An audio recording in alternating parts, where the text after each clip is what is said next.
le Smiling Man, une rencontre terrifiante. L'histoire se déroule aux États-Unis. L'auteur, un jeune homme, aime se promener tard la nuit dans son quartier calme. Une nuit, alors qu'il marche seul, il aperçoit un homme étrange au loin, qui danse et fait des pas étranges sur le trottoir. Au départ, il pense que c'est un ivrogne inoffensif. Mais en s'approchant, il se rend compte que l'homme est parfaitement habillé en costume, avec un sourire figé et inhumain. Ses mouvements sont saccadés, presque irréels, comme s'il était un pantin désarticulé. Le poursuit inexplicable. Intrigué mais mal à l'aise, l'auteur change de direction. L'homme s'arrête net et tourne lentement la tête vers lui. Puis, il commence à marcher dans sa direction, toujours en souriant. L'auteur traverse la rue pour s'éloigner, mais dès qu'il le fait, le Smiling Man se met à courir vers lui en silence. Paniqué, l'auteur se met à fuir, prenant des ruelles au hasard pour le semer.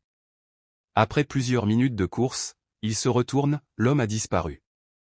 Ce qui rend cette histoire terrifiante, c'est que l'homme n'a jamais prononcé un seul mot et que son sourire était anormal, presque démoniaque. Depuis cette nuit, l'auteur ne sort plus tard seul. Il ne saura jamais qui, ou quoi, était le Smiling Man, mais des personnes ont depuis affirmé avoir vu des êtres similaires dans d'autres villes. Cette histoire est terrifiante parce qu'elle ne repose pas sur des fantômes classiques, mais sur une présence humaine, qui semble briser les règles du réel. Elle a tellement marqué les lecteurs qu'elle a inspiré plusieurs courts-métrages.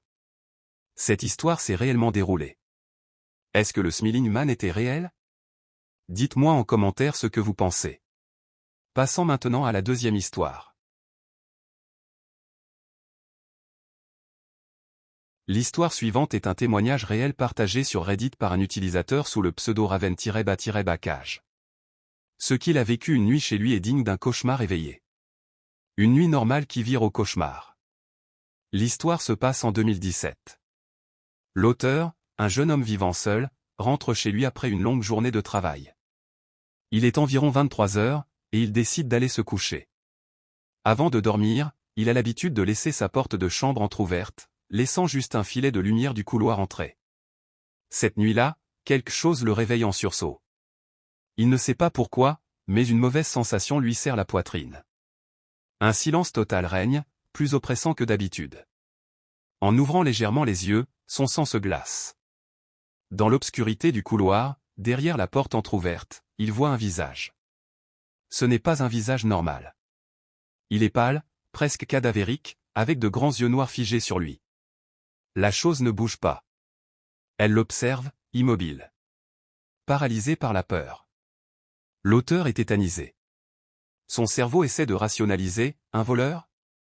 Un cauchemar? Mais il sent que ce n'est pas humain. Après ce qui lui semble être une éternité, il ferme violemment les yeux, se forçant à respirer lentement. Quand il les rouvre quelques secondes plus tard, le visage a disparu.